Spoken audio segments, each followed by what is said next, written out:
With an injury update on an AEW star and more, this is Wrestling Up. My name is John and you're watching the Wrestling Report for June 26th.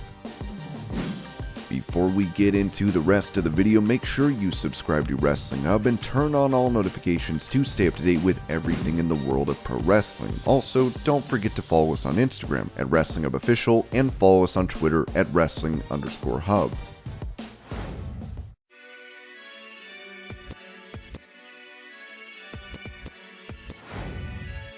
Speaking on Kurt Angle's podcast about his time in WWE as Rusev, AEW star Miro said this about his faction with Sheamus, Alberto, Del Rio, and Wade Barrett. Nobody told us we were going to be a punching bag for Roman Reigns. That's the only reason they were doing this. I thought we were looking at 3 former champions. Big guys, strong guys, international guys. We haven't had nothing like this on the roster, and on night number 2 we lost to Roman Reigns 4-on-1. Ever since that night we knew we were destined to do this, to do nothing but jobs.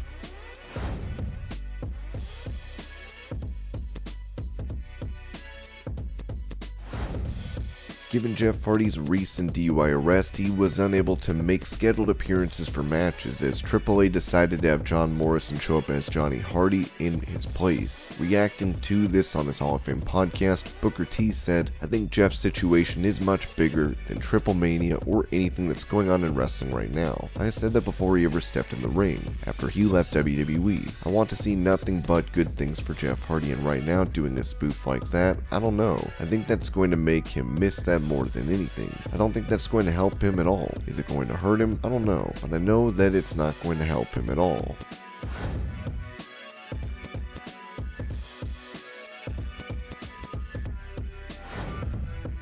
When speaking to the New York Post about CM Punk, who is recovering from surgery, FTR noted how much of an influence he's been on them backstage. As Cash Wheeler said, "When he got here, we never had any prior experience with him, so it was a clean slate, and for us, he's been nothing but great. He's been a mentor to us. Whatever we need, he's been there for it. I think part of our rise right now is linked to his arrival here. He'd been a guy who beat the drum for us any chance he got. I think that holds a lot of weight," Dax Harwood added. "In a time where it's hard to find people who are absolutely enamored with wrestling, the 3 of us are." And then it morphed into the love of Bret Hart. Then it morphed into the love of each other. Behind the scenes, I'll be forever indebted to him for how he helped cope with anxiety too.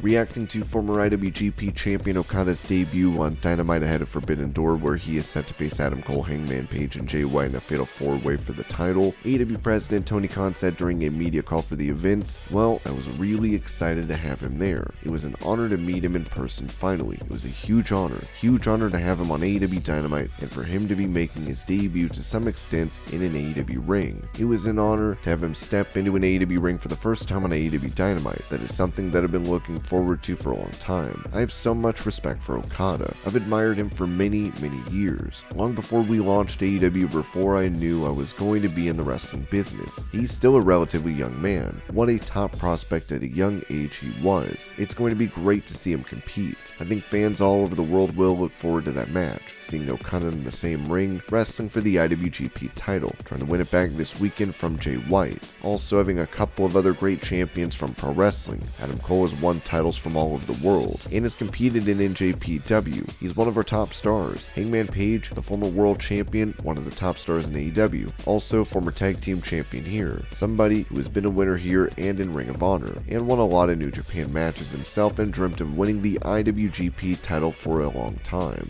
Would I have liked to have all these people involved on TV longer? Yes. That was one of the challenges I knew that I was going to face going in. While back, I didn't know that. I thought we could get Okada in sooner. I found out he wasn't coming till the week before. I had to deal with it.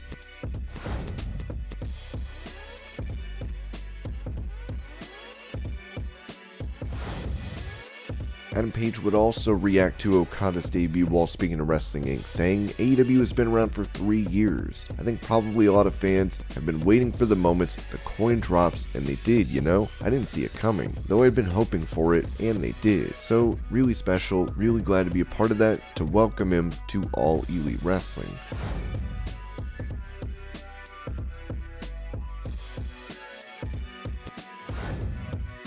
During his Gentleman Villain podcast, William Regal spoke about AEW star and former NXT champion Pac and his abilities, saying, "I think he's as good as anyone walking the earth. I don't see anything to do with his height. I know me and him have a lot of the same things as far as music and youth culture stuff, and he just looks like somebody who would smash the granny out of somebody. He's very assuming and quiet and polite. He looks the part. His face tells a story. I really rate him high, and I think he's fantastic. I can't say enough good about him, and I can't say enough good about the way he carries himself as a pro."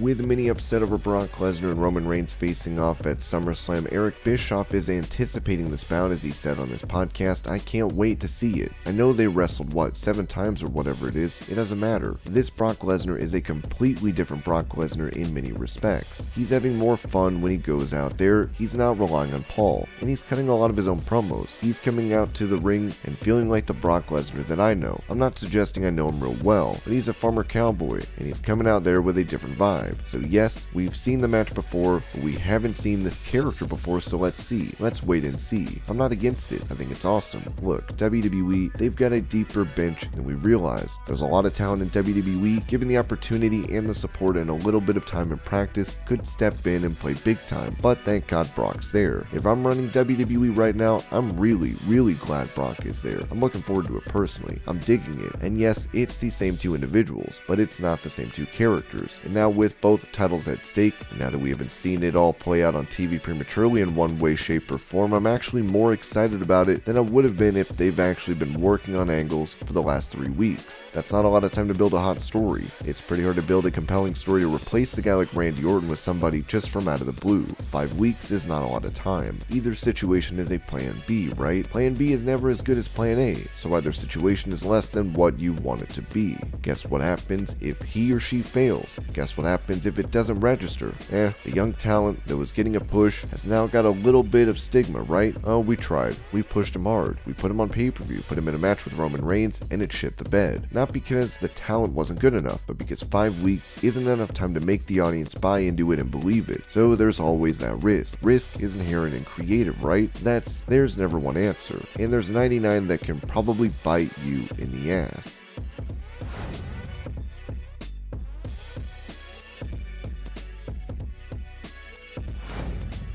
After Christian Cage turned on and attacked Jungle Boy, it was said that the young AEW star would be out of action. The Wrestling Observer has now noted that he is dealing with a shoulder injury, which was likely sustained during the recent AEW Tag Title ladder match. With him expected to come back and face Christian, it remains to be seen how long Jungle Boy is out.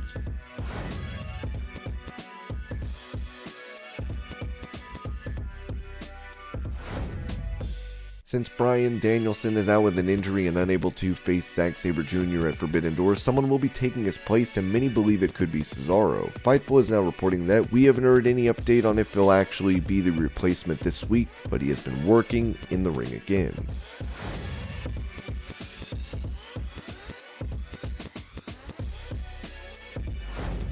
Speaking about the situation involving a replacement for Bryan Danielson against Zack Sabre Jr., Bully Ray said on Busted Open Radio, "I'm giving the spot to Cesaro just because I've been a Cesaro guy for so long. But I think Sabre versus Gargano, just because the size chemistry of working together, I think could be a hair better. I've been talking about this workhorse Iron Man champion for a while now, and I think Cesaro is the perfect guy to be an Iron Man type champion. Either one of them I think the AEW fanbase will go crazy for, and I also think it could be a good way to help get some of those WWE fans."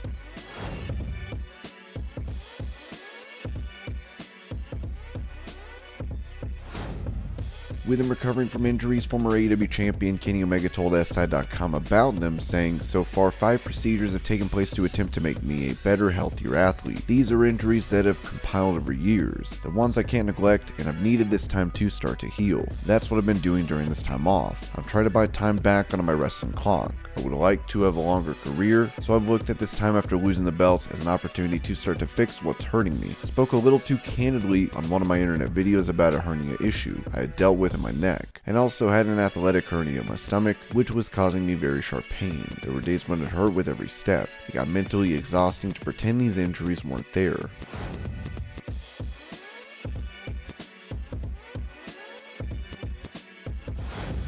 Reacting to those on Twitter regarding Roe v. Wade being overturned, WWE star Paige tweeted, "If you hate women, just say that. Just because women have a right to say no doesn't mean that their bodies should be controlled. WTF are you on? You realize it takes two people to conceive, so why is it only the women's job to protect from pregnancy and not the man's? Also, you know the best form of protection is vasectomies. You realize only 44% of single mothers actually receive their child support. That's less than half. No one is throwing them in jail. Men could also get vasectomies to avoid that. Make it a law. Or again, we are just doing that for women." Kayla Braxton would also share her thoughts on this matter, writing, "I'm not pro murdering babies. I'm pro Becky, who found out at her 20-week anatomy scan that the infant she had been so excited to bring into this world had developed without life-sustaining organs. I'm pro Susan, who was sexually assaulted on her way home from work, only to come to the horrific realization that her assailant planted his seed in her when she got a positive pregnancy test result a month later. I'm pro Teresa, who hemorrhaged due to a placental abruption, causing her parents, spouse, and children to have to make the impossible decision on whether to save her or her unborn child. I'm pro little Kathy, who had her innocence ripped away from her by someone she should have been able to trust, and her 11-year-old body isn't mature enough to bear the consequence of that betrayal."